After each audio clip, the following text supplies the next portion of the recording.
செயல்படக்கூடிய அமராவதி சூப்பர் மார்க்கெட்டில் ஃபாத்திமா என்ற ஒரு பெண் பணியாளர் அவர் பணியாற்றும் கடையினுடைய வாடகையில் சரிபாதியை நீதான் கொடுக்க வேண்டும் என்று நிர்வாகம் வற்புறுத்தியது. எவ்வாறு கொடுப்பது என்று கேட்டால், கடையில் எவையாவது திருடி பண்ணி தப்பு பண்ணி கொடு என்று நிர்வாகம் சொல்லுகிறது.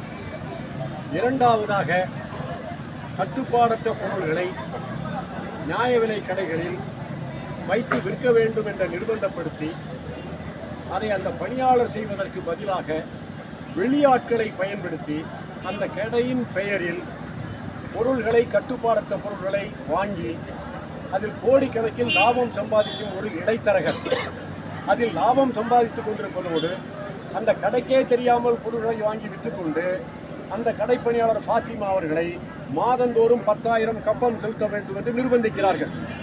இதற்கெல்லாம் அடிபணியாத காரணத்தினால் அந்த பெண் பணியாளர் மீது கொலை மிரட்டல் வருகிறது. அதற்கெல்லாம் ஆதாரங்கள் இருக்கின்றன. இதற்கு மேலும் சங்கத்தில் வந்து சொன்ன காரணத்தினால் அந்த பணியாளர்களுடைய மகன் மீது பொய் கஞ்சா வழக்கு போடப்பட்டுள்ளது.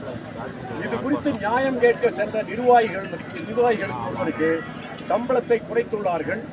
இன்னும் 2 பணியாளர்களுக்கு பொய் பாலியல் வழக்கை பதிவு செய்து அவர்களை சஸ்பெண்ட் செய்து இன்னை வரைக்கும் வேலையில் சேர்க்கவில்லை. குதிரை கீழே தள்ளியதும் இல்லாமல் குழி பறித்த கதையாக நியாயம் கேட்க சென்ற பணியாளர்களுக்கு சம்பளம் குறைத்து நியாயம் கேட்ட சங்கவாதிகளுக்கு சஸ்பென்ஷன், பொய் பாலியல் வழக்கு. ஆகவே திருச்சி அமராவதி சூப்பர் மார்க்கெட்டு தொடர்பாக இன்றைக்கு பொய் கஞ்சா வழக்கு, பொய் பாலியல் வழக்கு, கொலை மிரட்டல் வழக்கு அத்துணையும் நடைபெற்றுக் கொண்டிருக்கிறது. அதை எதிர்த்து தமிழ்நாடு அரசு பணியாளர் சங்கம் சிபிசிஐடி என்கொயரி வேண்டும் என்று பல மாதங்களாக தொடர்ந்து வலியுறுத்தி வருகிறது. இதுவரை சிபிசிஐடி என்கொயரி போடப்படவில்லை. இன்றைக்கு அந்த பணியாளர் விடுப்பு எடுத்துக்கொண்டு இந்த போராட்டத்தில் கலந்து கொண்டிருக்கிறார். அவரை காவல்துறையினர் அழைத்து மிரட்டுகிறார்கள், உடனடியாக விசாரணைக்கு வர வேண்டும் என்று. அவருடைய மகனையும் உடனடியாக விசாரணைக்கு வர வேண்டும் என்று அழைக்கிறார்கள்.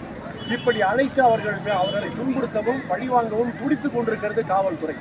இது குறித்து இந்த மாவட்டத்தில் சேர்ந்த மாண்புமிகு அமைச்சர் KN நேரு அவர்களிடம் நானே நேரடியாக எடுத்துரைத்தேன்.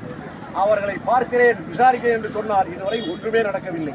ஆகவே தொழிலாளி மீது, பணியாளர் மீது பொய் வழக்கு போடக்கூடிய நிலைமைக்கு தமிழக அரசினுடைய நிர்வாகம் செயல்பட்டுக் கொண்டிருக்கிறது.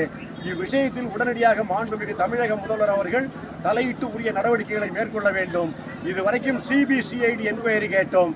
இன்றிலிருந்து எங்களுக்கு தமிழக காவல்துறையின் மீது நம்பிக்கை கிடையாது. உடனே சிபிஐ என்கொயரி தான் எங்களுக்கு வேண்டும். கொலை மிரட்டல் வழக்கு, பொய் கஞ்சா வழக்கு, பொய் பாலியல் வழக்கு, இந்த 3ஐயும் நடைமுறைப்படுத்திக் கொண்டிருக்கிற திருச்சி மாவட்டத்தினுடைய கூட்டுறவுத்துறை உள்ளிட்ட நிர்வாகத்தின் மீது சிபிஐ என்கொயரி வேண்டும் என்பதுதான் தமிழ்நாடு அரசு பணியாளர் சங்கத்தினுடைய கோரிக்கை என்பதை இந்த செய்தி வாயிலாக தெரிவித்துக் கொள்கிறேன். U. பாலசுப்ரமணியன், சிறப்பு தலைவர், தமிழ்நாடு அரசு பணியாளர் சங்கம்.